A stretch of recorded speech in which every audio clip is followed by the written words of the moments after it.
What's up, y'all? Welcome back to Real Talk by Jay. Today's topic is love, so let's dive right into it. Love. What is love? Love is an intense feeling of deep affection or a great interest and pleasure in something. Love can be described in so many ways.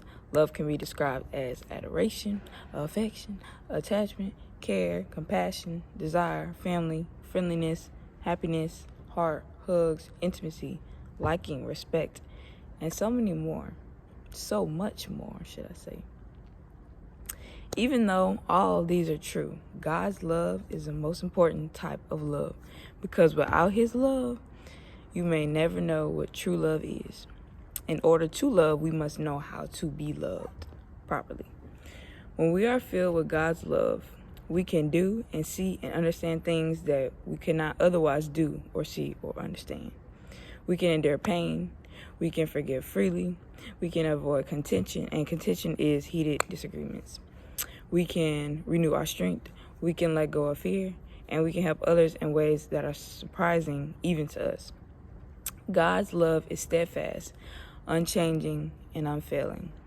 Even when we can't sense it, even when we fail to love God, He never stops loving us.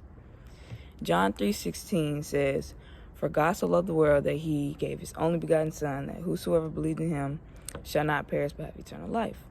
This verse says it all. So I'm going to give you a scenario, all right? Just imagine. You got a son, right? He your only child.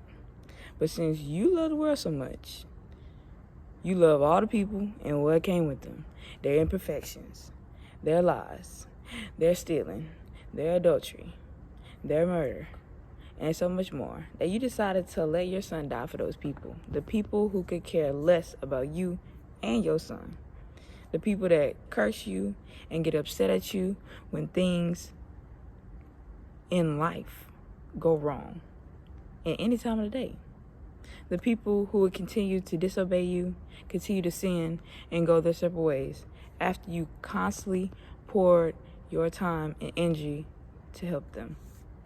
In all honesty, if that was my son, not gonna happen. I don't care. You not dying for the world, and that's on me. And I know you would feel the same way. But the reason I say all this was because I wanted to just simply show you how much God really and truly loves each and every one of us, more than we can imagine. So I have this shirt. It's one of my favorite shirts. And on it has 10 Bible verses that shows us 10 ways to love that correlates with the love that God shows us. So I'm going to just list them, and I'm going to give you the Bible verse that goes with it if you want to look it up later. So number 1, in Proverbs 21:26, God tells us to give without expecting. Number 2, in 1 Corinthians 13:7, God tells us to trust without wavering. Number 3, in Colossians 3:13, God tells us to forgive without punishment.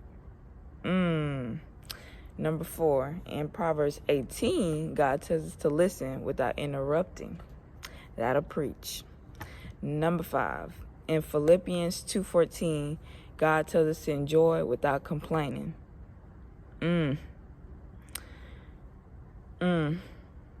Number 6, Proverbs 17:1, God tells us to answer without arguing.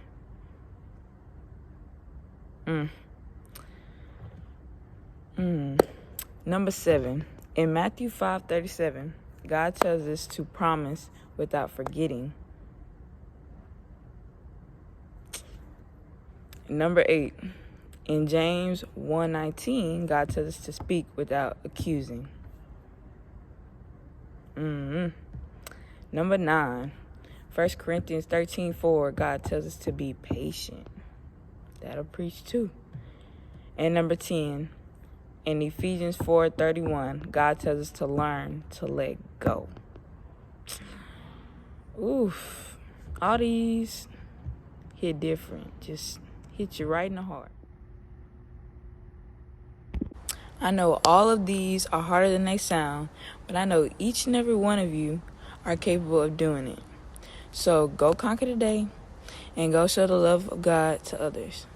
Thank y'all for watching this video. If you have any questions or comments, maybe suggestions for a next topic for next week, please comment down below. Thank you again for tuning in, and I'll see you next time on Real Talk by Jay.